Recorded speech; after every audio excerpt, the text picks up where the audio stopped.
Yay, fantastic. So welcome to Thriving Through Midlife, our How to Write Your Story edition.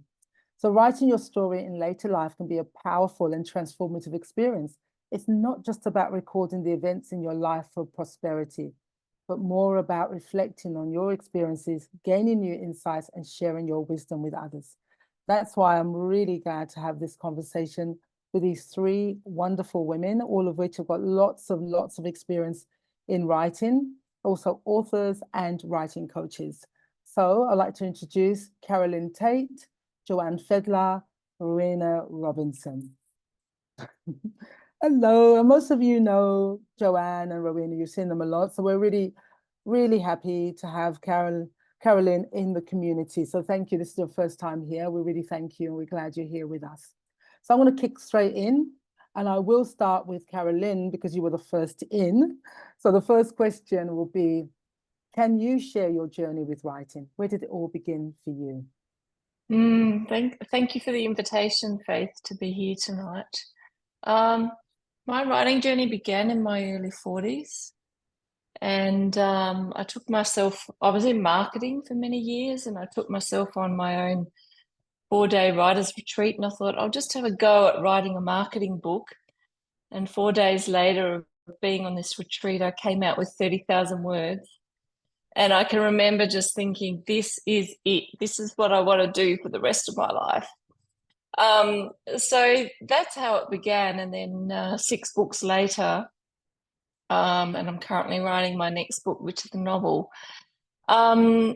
So yeah, it began, I guess, by, I think, what I call a grand gesture to myself, a gesture to writing, a kind of treating myself and treating my writing with 4 days of reverence in nature in a little cottage. And I think that, yeah, it wasn't just a little bit of writing in between the cracks.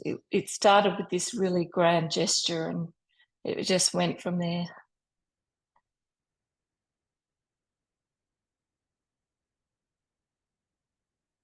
We can't hear you, Let's go Faith. to Rowena. Rowena, you're up next. Oh, thank you. Thanks, Faith, and thanks for including me in this wonderful company. Yeah, my my journey, I guess it started even when I was at school. I always felt like I had something to say, and the teachers around me knew I had something to say because they were always telling me to shut up. And so lots of writing in those little diaries that had keys and locks, and you hide them under your bed, and then I had some trauma in my life, and I was encouraged to journal as a way of mitigating that trauma. So that was, it was literally, it was confirmation that I knew that I could write something, but I never had the confidence to think of myself as a writer. And then I was invited by a woman, Liz Mollinar. She used to be a casting agent, and she was the one that started the Belvoir Theatre. And I was encouraged through a friendship with her and a connection with her to be a part of a group authorship. We together, there were a group of us that wrote a book called Breaking the Silence, and it was about childhood trauma and all that sort of stuff. And we contributed our bits and pieces, but we also coordinated other people's stories. And once again, there was that little confirmation that I could write. And the final key in the puzzle for me, if you wish, was that I did a little. I found the courage. I struck up the courage to enroll myself in a course at the Writers Studio, and it was just a little course, a little 4-week course. It was called Unlocking Creativity, and the very first thing and the pivotal thing that I think is probably more important than anything else I learned from those people. And I'm still working with those people, but the pivotal thing that I learned from them was that if I was going to write anything, I had to actually refer to myself as a writer, you know, even though I didn't feel like I was, you know, like I don't know enough, I'm not good enough, I don't have enough tools, I don't. And they just said, look, if you're going to be a writer, you've got to own it now. And so I did, and that was the start for me. I actually now do tutoring for that that establishment, the writers studio, and I've written some short stories for them, and I'm currently still working on my my memoir. I actually got to the end of it. I got to a place where I could actually write the end, but of course it needs a lot of editing. And I just want to say, I have told you this before, Joe, but I'm going to tell you again. You were pivotal in my journey, because I picked up your book quite by accident, the one where you wrote about coming from South Africa to here. And I read that book. I could not put it down. I read that book, and every word in that book spoke to me. And this woman is writing my story. Yes, she's white. Yes, she's Jewish. Yes, she comes from another country, but you were writing my story. And you know, I was just so in awe of the fact that you'd written this book and you'd got it out there. And I held on to that. And so thank you. Thank you so much for that experience. That's me. Perfect segue to Joe. Over to you, Joe. Yeah. Thank you. Rowena, thank you. That's such a beautiful affirmation. Honestly, I'm so grateful to hear that. Especially, and I think the point that you make about somebody's life that might be so different from yours, somehow impacting on yours or speaking into your story, is really if there was one thing that I would, want to just leave people here with, is that the idea that your story is not special enough, or doesn't speak enough into the universal story, is that the personal details of our lives are exactly that which makes the connection with other people. So thank you for that, Rowena. My journey started when I was little. I began writing when I was 6. I grew up with a sister who was deaf.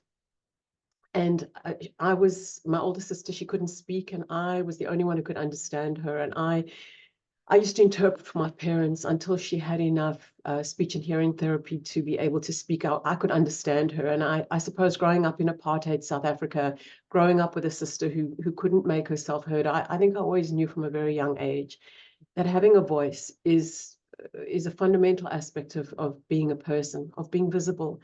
And so I went through school writing. I kept journals from, a young age. I think I've got my journals from when I was like 14, 16. I read Anne Frank's diaries. You know how people still read those diaries of a 14-year-old girl to this day, and somehow the things that occupied her are still relevant for us today.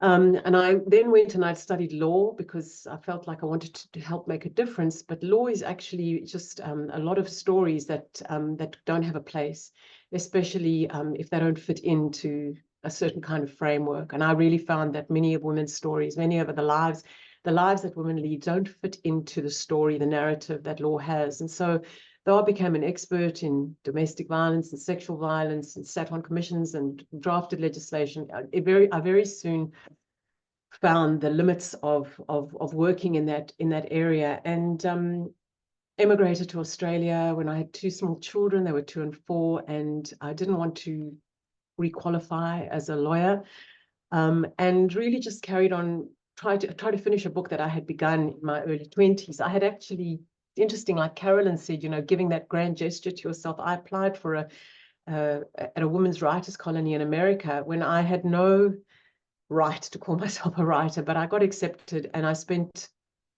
8 weeks there working on this draft of my first novel, which eventually came out many, many years later. And since then, I've been writing consistently, and I've got my 15th book is coming out at the end of this year. But the more important thing is that I started my own publishing house, and I mentor other women. I run writing retreats, and I try to publish as many women's stories as I possibly can. And there is nothing that gives me greater pleasure than seeing a woman hold her story in her hands. And I've been at the birth of a couple of those, and I've got another one coming out this year, a woman I've been working with for 7 years, who's writing about some, this being a survivor of incest. It's taken us 7 years, but yeah, I mean, it's a continual learning journey, and it's my greatest passion is to help women write their stories. So thank you for inviting me here, Faith. Beautiful. And I love how everything's segueing, because our next question is about women's stories. You know, it's about, the question is, which female or women author most inspire you and why? And for me, you know, women's stories are always hold a special place because I'm a woman and I really relate. And it's hearing those stories that really reflect my life in the same way that Rowena talked about Joe's story means a lot, you know. So I've just wondered, let's go to Carolyn. Which female authors, there might be more than one, really inspired you? So mine changes all the time. I can't say that there's one particular one. I had a Liz Gilbert phase. Elizabeth Gilbert, definitely. Holly Ringland, I particularly loved her books, The Lost Flowers of Alice Hart and The Seven Skins of Esther Wilding. And I love her writing, particularly because they have themes around justice for women, justice for nature. They've got a lot of water themes. I'm a complete water baby. I swim in the river here down in Melbourne at the Yarra and in the ocean as well. And I actually used to live in Coogee and used to swim at Wiley's Baths every day. And a surf lifesaver. So I know there's a couple of Coogee people here. So I have a real passion for authors that are highlighting women's causes and highlighting the disconnection that humans and women have to nature and its impact on our well-being and so on. So yeah, stories around Mother Earth and women's rights. I'm studying Margaret Atwood at the moment. I've signed up to masterclass because I've written 6 kind of non-fiction books, and I'm just commencing writing the story of my grandmother Elsie, who was deserted by her husband, put in an asylum, committed to an asylum for 12 years, and then estranged from her 4 children. And our whole family is going on this incredible journey to unleash my grandmother's story and find out why her story was such a secret in our family. It was never revealed. No one ever talked about it. We had some vague idea that my grandmother had a mental illness, but it was never talked about. And I think for me, any woman author that is bringing to light the stories that have been hidden, obliterated, erased from history,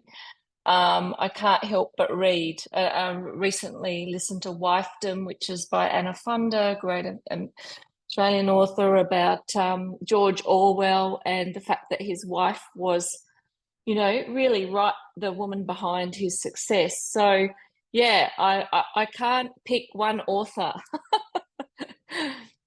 Yeah. So, and I'm currently listening to the Dictionary of Lost Words. I can't believe that it's taken me this long to listen to that book too.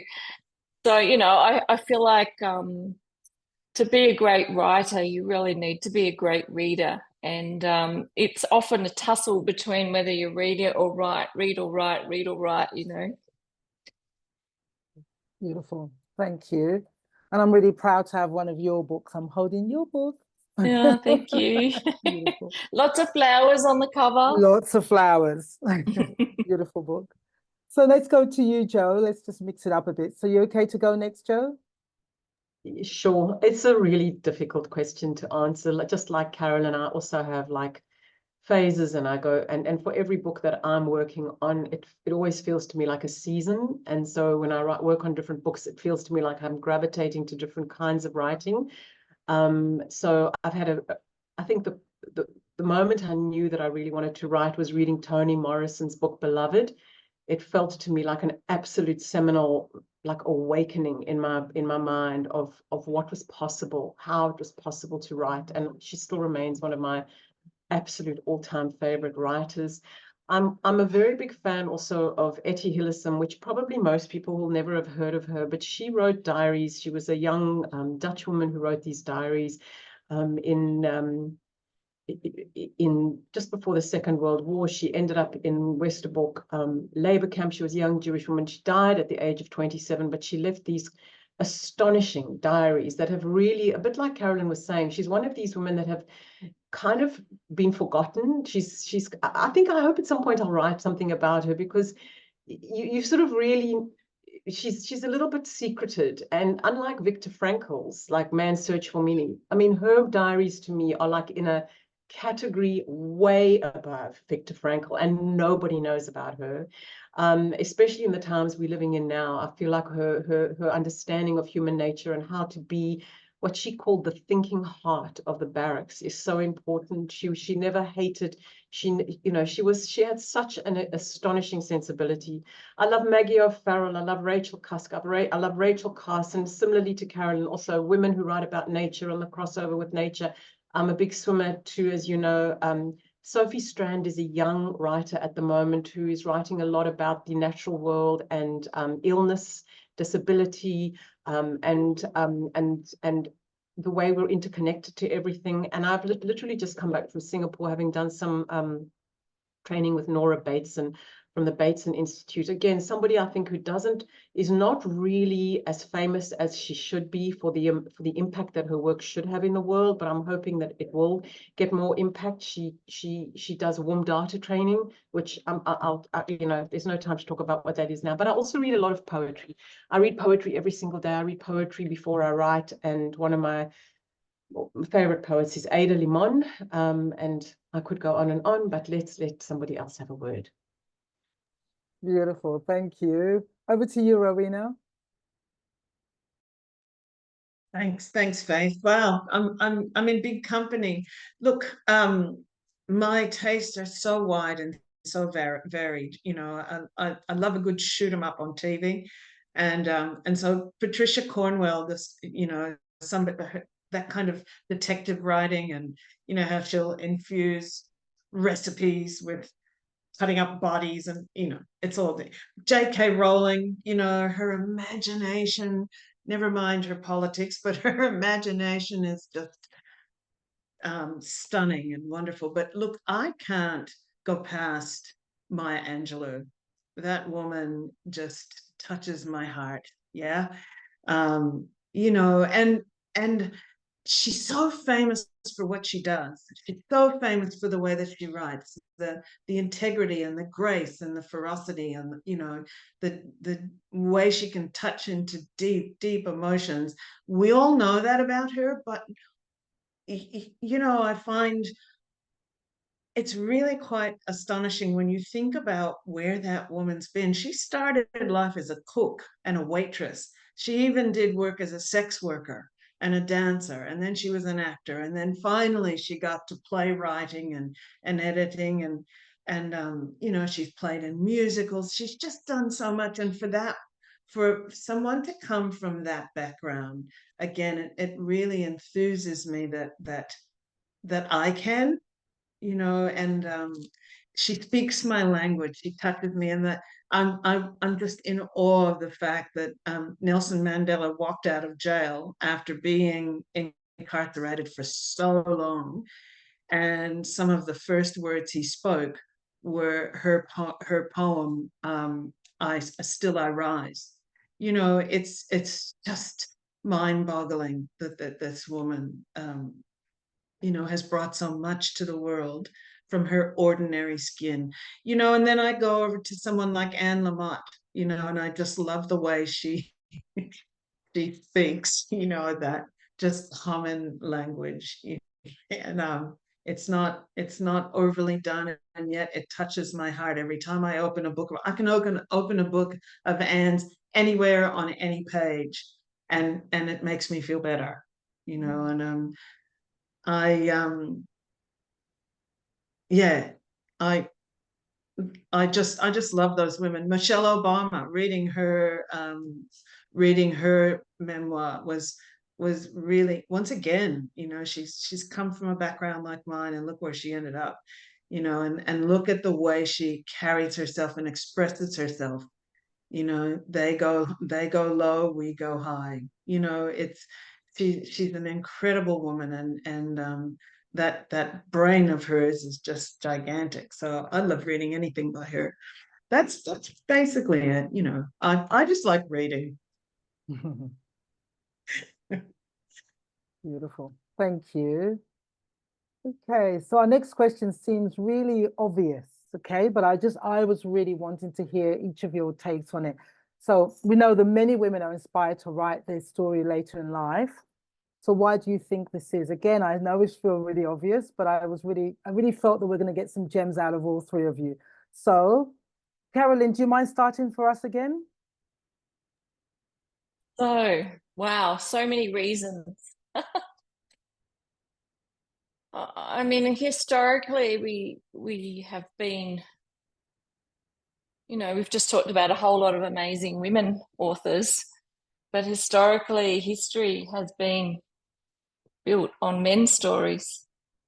And I have this belief that every single woman that writes a story somehow is going to make a dent in that man-made universe of men's stories. And so I think that's a really important part, to think that no matter how important or how unimportant we think our stories are, every time we write and tell a story, we are somehow making a little bit of a dent in our man-made universe. I think that's one big sort of universal reason. I think the personal reasons, writing is an incredibly healing experience. Writing our stories allows us to reflect on our past and consider what we might do differently in the future. I think one reason for writing our stories is to unearth the lessons from our life and perhaps to help us make different decisions. I think we write for change. Like, I can't write a book that doesn't have a purpose for personal change, but also for something beyond myself, for my reader, and for women generally. It's the most beautiful creative outlet that you can have. We don't need anyone else to participate. You know, it's a very private thing. You know, for me, I've been journaling since doing The Artist's Way in 2010. I've been journaling every single day. So you don't need to write to think that you've got to be have a blockbuster book on your hands.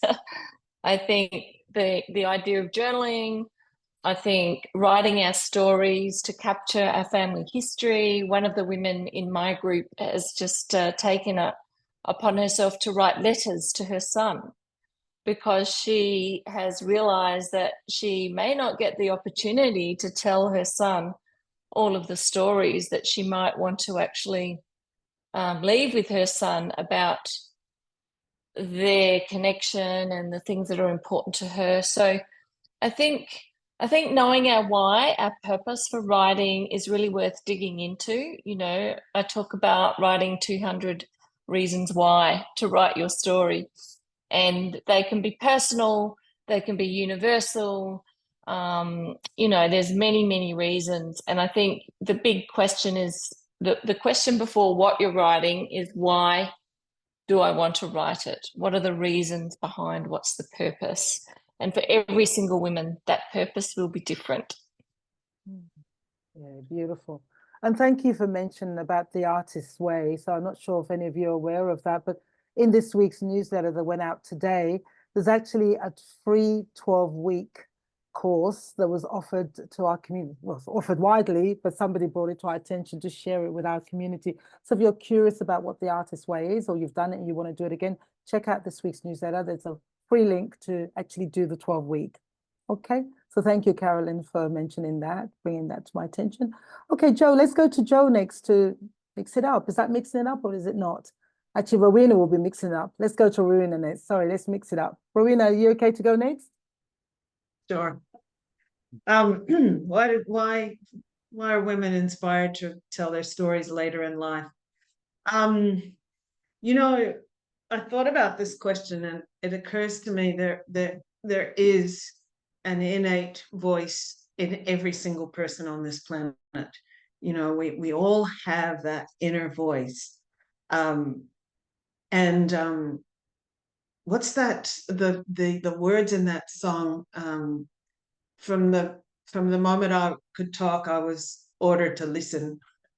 You know, and we all have a need to express ourselves, but in particular with women, I've been watching a lot of media lately where it's exposed those awful habits that men had of shutting women down in you know, earlier years and in previous years, and it was a thing that we were, you know, to be seen and not heard. And today we traveled around Tasmania and we saw the women's factory where they were sent if they misbehaved in some way. And the words that really struck me were, if a woman, if any of the women in there managed to behave themselves, they were given the privilege of going to be servants in the big houses. And you know, I know that's diverting from writing a bit, but it goes to the point, you know, that we as women have had a lot to say over the years and not been afforded the opportunity to say it, nor have we had, you know, that audience of saying of you know, people who wanted to hear our words. And for those of us who really want to write our own stories, it's really important because we're bringing something of our souls. We're bringing something of our souls, and anything that we put out into the collective heals the collective, affects the collective. You know, when I do an emotional process of some sort, I'm not just doing it for me, I'm doing it for the whole universe. You know, and so when I write my words and I put those words out into the universe, especially if they're healing words or words that will give the opportunity for someone else to learn what I know, to glean some of my healing, to glean some of my spiritual journey, to, you know, then I'm actually contributing to the collective and to the whole. And the more we learn and grow and know, the more call there is to share that knowledge. Every time I learn and grow and become that little bit bigger, there's a call in me to share it. And I think women all over the world are feeling that in these days more than ever. In these days more than ever. And I think it's really important that we stick to it. It's kind of like a ticket to our belonging to the human collective. It's almost criminal not to share your stories, you know, because that's how people grow. That's how we grow. Yeah, I'll leave that there. Yeah, beautiful. Thank you so much. Okay, Jo. Sure. So when I was thinking about who I teach, it started out with just women, and more it's become women in midlife. So I have a very clear target. I really only like to work with women in midlife, and I ran a workshop a few years ago called the Midlife Memoir, because you know, when people under the age of 40 write their memoir, I'm a bit like, really? You know, there's something about having earned your life. And for me in particular, women who, you know, up until a certain point in our lives, and for everybody, obviously it's different, but there comes a moment of what I call this turning point, and it's an awakening. And that awakening can happen if you have children, when they sort of, kids finish school, or they leave home, or a marriage ends, or your body lets you down for some reason, or you lose somebody that you love, or you realize that time is running out, you lose a parent, something happens. And it's often after women have kind of given their lives in sacrifice, as many of us end up doing, into these roles, which we think we've chosen, but somehow at midlife, you sort of turn around and you go, did I really choose all of that? Did I really choose to be a heterosexual, monogamous lawyer? Like, you know, you sort of start asking yourself these questions. Maybe I was a bit more bisexual than I thought. You know, maybe marriage wasn't actually the thing that I truly, really, really, really wanted. Did I actually want to have children? There are all these questions that sort of start to come up as a kind of what James Hollis calls a kind of like these hauntings that return to us. And in a story, in the story arc, it's kind of a moment of transformation where everything sort of where you feel lost. And honestly, the moment where you feel lost is normally the beginning of a fantastic adventure. Probably the greatest adventure of your life. It's certainly a moment of transformation. So it's where we start alchemizing all of our experience into wisdom, and we start to make meaning. And Native Americans have they have these 4 questions when somebody is sick. They ask, when last did you sing? When last did you dance? When last did you sit in silence? And when last did you tell your story? And so very often for healing, whether it's physical healing or emotional healing or spiritual healing, this thing about really claiming whatever your story is, whatever you, and there isn't a story. I mean, it's not like there is this thing that is your story that you have to claim. Claiming your story is something you make. It's not a given. It's something that you create. And it's this creative act, I think, that is just so healing. And what happens at midlife for many of us, menopausal, I mean, you and I have spoken a lot about this, Faith, but a person starts to make peace with the past. You give up on this magical and heroic thinking of your youth. You start to integrate shadow. You're able to hold paradox more easily. You kind of start to let go of blame and shame. You turn inwards to self-love instead of criticism. You know, your ego moves into much more of a soulfulness, and you start to think about, you know, what you're going to be leaving behind when you go, and you try to make meaning. And so for me, that's why I think this is a very crucial time in women's lives in terms of the writing moment.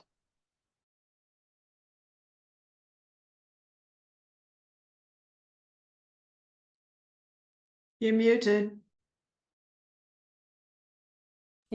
Thank you. Now I'm doing it. Okay, so that takes us to our 4th question, which is, what inspires you most about telling your personal story, or do you shy away from doing so? Let's go to Rowena first for this one. Thanks, Faith.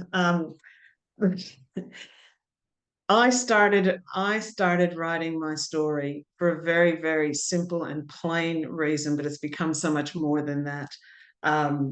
You know, I married an Australian man, and so I had these beautiful mocha-colored babies. They're just the most beautiful babies on the planet. And they all grew up, and they've all married white people. And so their babies are white. And I kept looking at these gorgeous, gorgeous 7 grandchildren that I have, and I thought, you know, they're going to go on, and they're going to, you know, they've already well and truly ensconced and integrated into this white society. I'm going to go, and one day, long down the track, somebody's going to throw a black baby, and nobody will know why. I need to write down this story so they'll all know why. But of course, it's become so much more than that. I wanted my children to really know my story and to really understand my story. They only know the me that I've shown them, you know, the me that is here, that I integrated myself into this Australian society. That's the only Rowena they know. They don't know the Rowena that came out of the LA ghettos. They don't know the Rowena that came through the race riots and, you know, fought my way into a university and, you know, all that stuff. They don't know any of that stuff. And so I just felt like it was important for them to understand it and to know it, and to, as much as they want to, if they want to integrate some of that personal knowledge into their lives, you know, not for any form of bitterness, but just to flesh out their own stories and understand who they are, over and above the little bit that they know from this country. So that was why. But you know, I think so much more than that. I just think people want to leave a bit of themselves. People want to leave, as you know, Joe said it. We finally move away from that that delusion that somehow we're going to get the flat bellies and the thin thighs back again. It's not coming back. Right. And we start to embrace who we are and where we are and where we're going. And, you know, I look upon it as a joyful journey.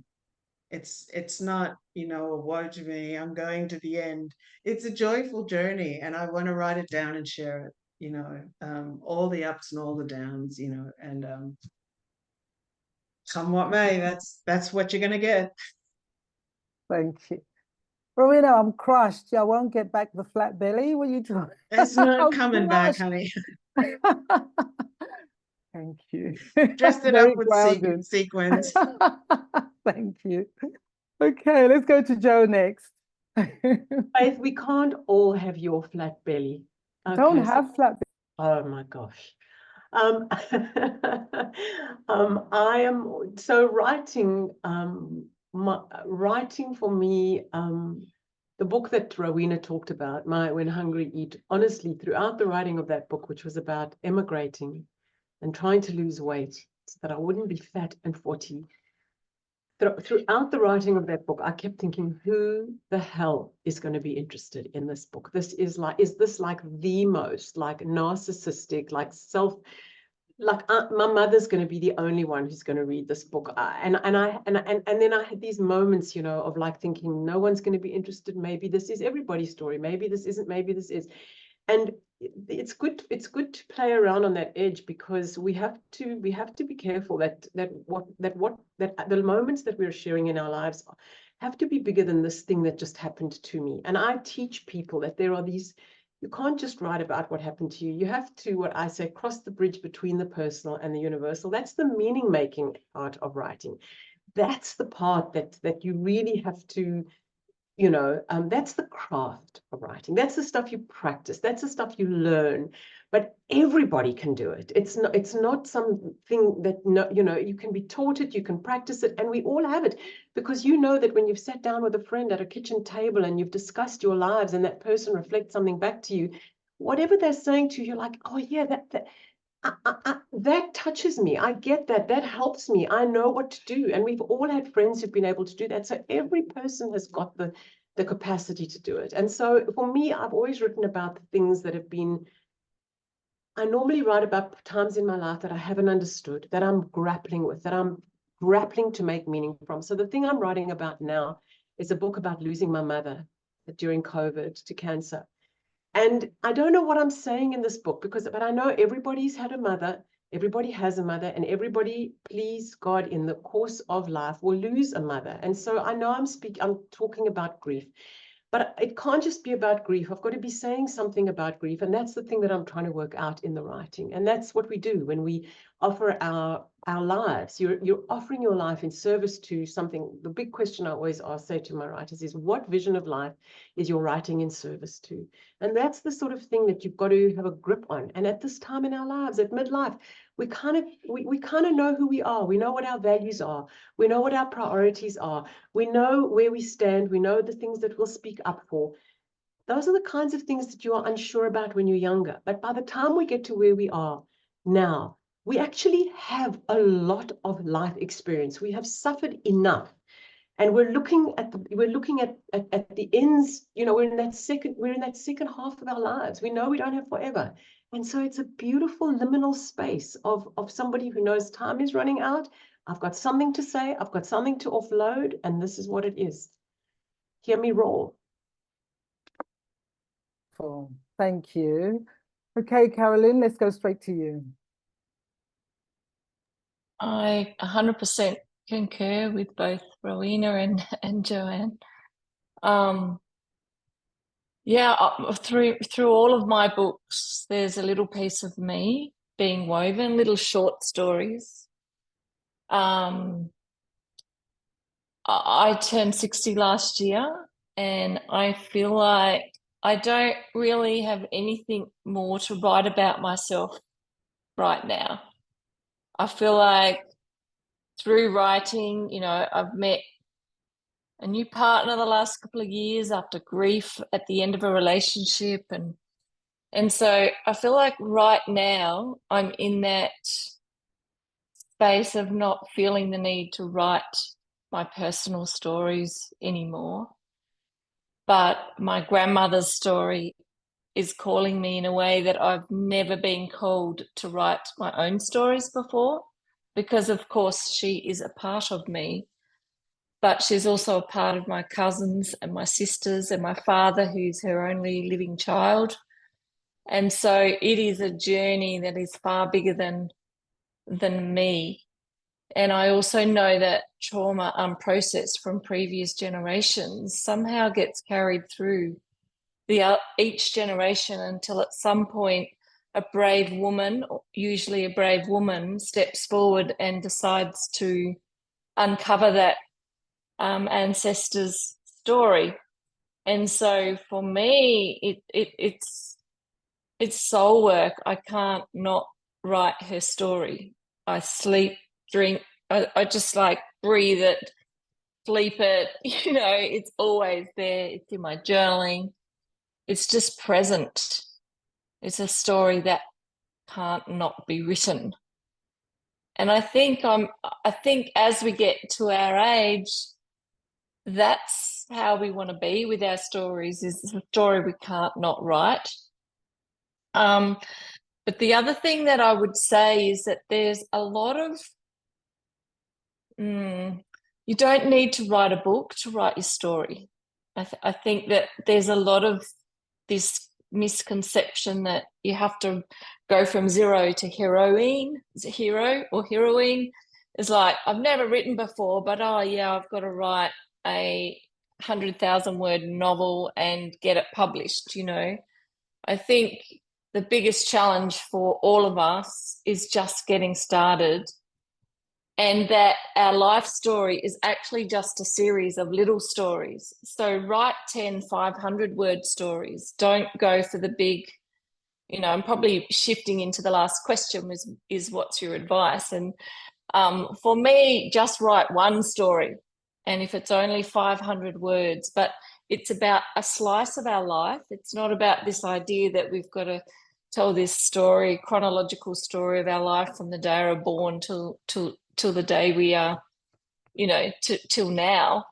So I think it's really, for me, personal stories matter, but I have never felt more called or more purpose-driven in writing my grandmother's story. I just feel like it's sort of, soul work that is calling me. And I think the more you write, the more you get called by the soul to keep writing, and there's nothing like doing the work of writing to becoming a writer. I mean, I know Rowena started this call by talking about the biggest thing she learnt was about believing that I'm a writer, and identity shift is a really important part of that. Is if you write a 500-word story, you're a writer.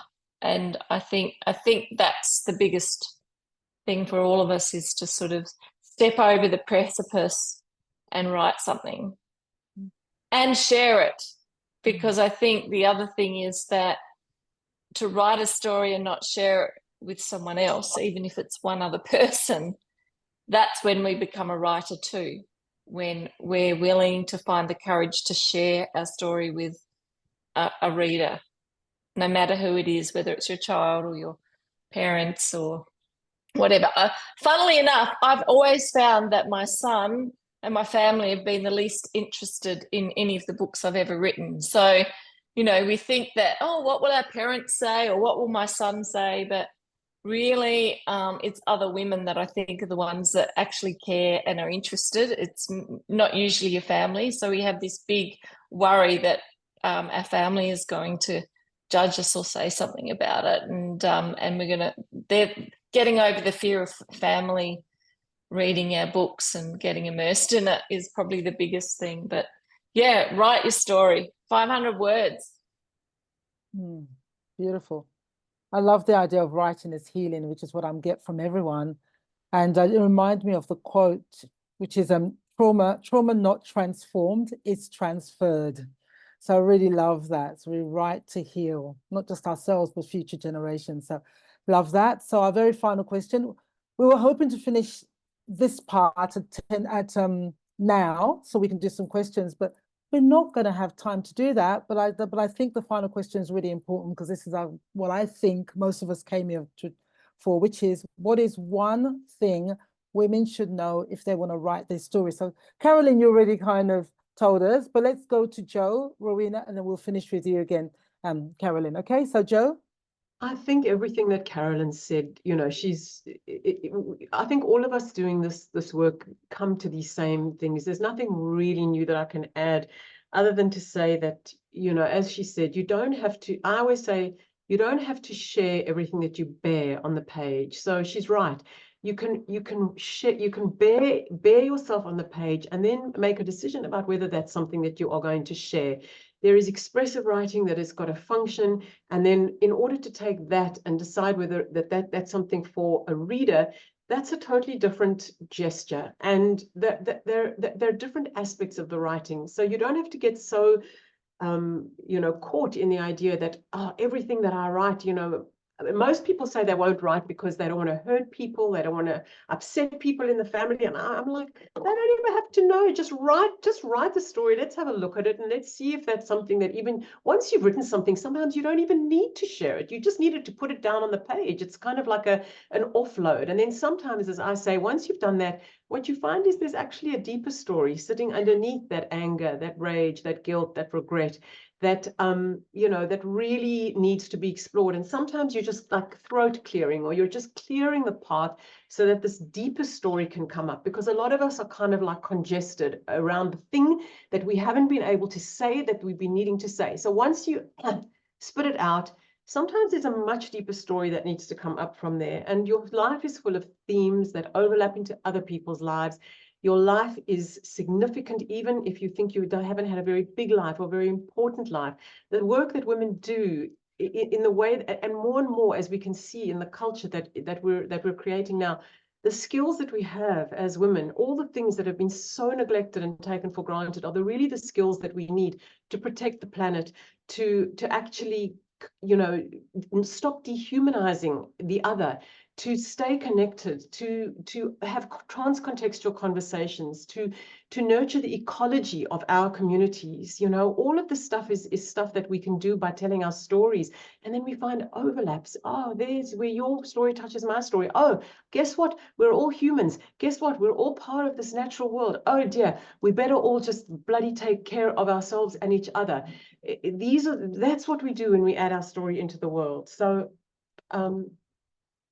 yeah, that's all I have to say.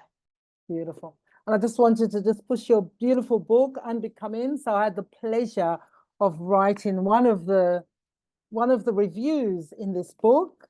Great book, and this is my signed copy. And this book was also one of our book clubs. So it was our very first book club, actually, in Silver Sirens. My God, Joe, very first book club. Tell us when you got the next one, okay? Okay, so let's go to Rowena. Rowena, I'm aware that you've got to go, so let's do you, and then. Thank you. Thanks, Faith. Look, there's so many things I would say.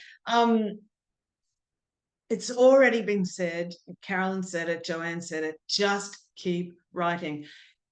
The one thing that I know, that every single one of you, the minute you sit down to start writing your story, there is, pardon my French, but there's no other way to say it, there's a bitch of a woman who will jump into your head and tell you that what you're putting on that page is shit. And you know, she will not leave you alone. And what she's actually trying to do is she's trying to protect you. She's trying really hard to say, don't put this out there, because everybody in the whole wide world is going to laugh at you. So what you have to do is you have to take her and put her in the corner, reassure her it's all right, it's all good, and you just have to keep writing. And when you do that, there's something really magical that happens when you keep writing. And I mean, keep writing. Don't stop. Just, you know, set a clock, set a stopwatch, set something, and just keep writing. You know, and I have personal experience of this. When I started that little exercise, you know, coach said keep writing. I set the clock and I started writing. I had my what I was going to write. I had my plan. I started writing. And then I stopped for a second to think, and I go, oh, no, coach said keep writing. So I kept writing. What happens is you actually access a place that's not you. You access the magical place, that place where all the characters, all the storylines, all the plots, all the twists, everything lives up there in that place. But if you let the critic make you stop, if you let the critic make you stop your pen and you start to think, then you get in the way, and then you don't get to go to the magical place. I hope that makes sense, because to me it was the most profound discovery I have ever made in my entire life. And the other thing that I will say to you is, be prepared to be confronted and challenged, because those characters that come to you, the thoughts, the ideas, the plots, the storylines, when they come to you, even if you're writing your own story, when you get yourself out of the way, the truth has a way of confronting you in some really just amazing ways. You know, be prepared to see goodness where you were determined to make someone into a monster. You know, and be prepared to just see what you didn't know was there.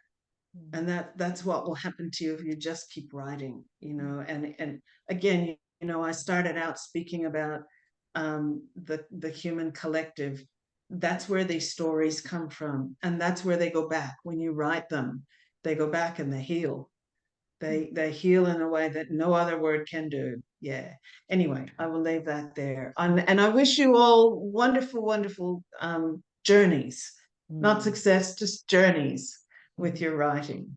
Thank you. I know you've got to sneak out, so you just go whenever you need to, and we'll, if any of the women want to say anything to Arena or send her a message, please come through me and I'll pass it on to her. Okay, so let's finish with Caroline. Thank you. Lucky last. I just wanted to say that as much as writing is a solo journey, what makes it so beautiful is that it's also a collaboration. And it's a collaboration between you and the characters that form your story, but it's also a physical collaboration. I thoroughly recommend joining a community, joining a course like Joanne's or the one I offer, or Rowena, finding your tribe to write with and share your stories with. I think that it can be extremely isolating writing your stories, and you can get stuck in your own way. I think, as Rowena said, you can just get stuck. And what you want to do is to get unstuck and have some fun with it and connect with other women, hear other women's stories. Yeah, whether it's doing a course, whether it's starting your own writers group, whether it's finding one other buddy.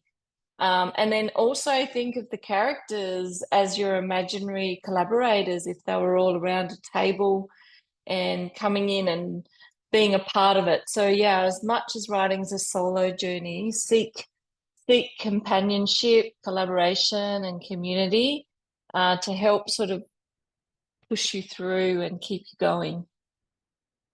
Beautiful, really great guidance from all three of you. So we're going to just finish off, because the time's nearly up. We're just going to finish off by both Caroline and Jo have some special offer. If you want to work with these two beautiful women, very talented women, both have special offer.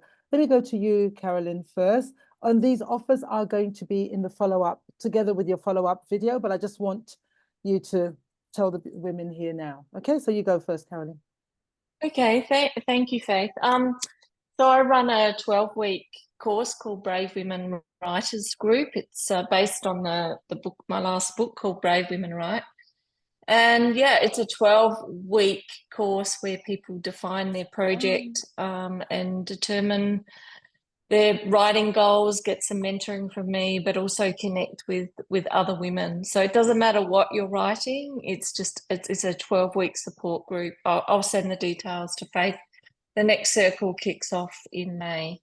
It's done virtually, and there are a couple of days where we get together one at our farm in Red Hill in the Mornington Peninsula in Victoria, and one in Clifton Hill. I live between two hills on a farm and in the city. I'm very, very fortunate. So, yeah. So anyway, I'll send you the information. Thanks, Faith, for the opportunity. I really appreciate it.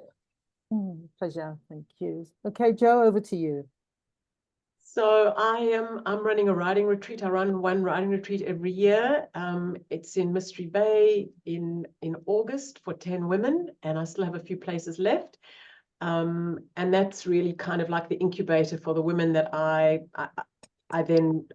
sort of try to make sure that these women are going to stay on a course to try and get themselves finished and over the line. I'm running a rewriting retreat in June for people who've done either my online courses or any of my writing retreats, or who have got some kind of first draft. And I've got my literary agent coming to make an appearance at that writing retreat as well, because I'm trying to get people who've worked with me into publication one way or the other. So those are the two things. And I've got online writing courses and stuff, and I do one-on-one mentoring. But the main one is really, I guess, Olga, who's here, did my course in Mystery Bay and in last year in August. And so it's sort of like it's like the gateway into people that I have a relationship with, and that I then, because I have relationships with publishers and literary agents, and I try to get people across the line eventually when their books are ready. Fantastic. Thank you so much. So all of that information will be in the follow-up email with the recording that goes out tomorrow. So on a final, just thank you to Joe, to Carolyn, and to Rowena. Thank you so much.